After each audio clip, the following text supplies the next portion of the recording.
জানেন তো, এক এক সময় মনে হয় আমার এই হবু সন্তান বোধহয় খুবই অভাগা। কারণ জন্ম নেওয়ার পর ও বিশেষ কাউকে তেমন কাছেই পাবে না। আমার মা তো মারা গেছে, নেই, বাবা পাশে নেই। সেম মিঠুনেরও মা নেই আর বাবা পাশে থেকেও নেই।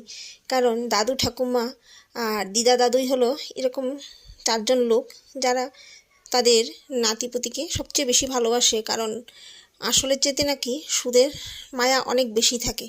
কিন্তু আমার এই হবু সন্তানের কপালে সেটা কোনোটাই নেই। সে যাই হোক, যেটা নেই সেটা নিয়ে আফসোস করে তার কোনো লাভ নেই। যা আছে, যতটুকু আছে তাতেই সন্তুষ্ট থাকা দরকার।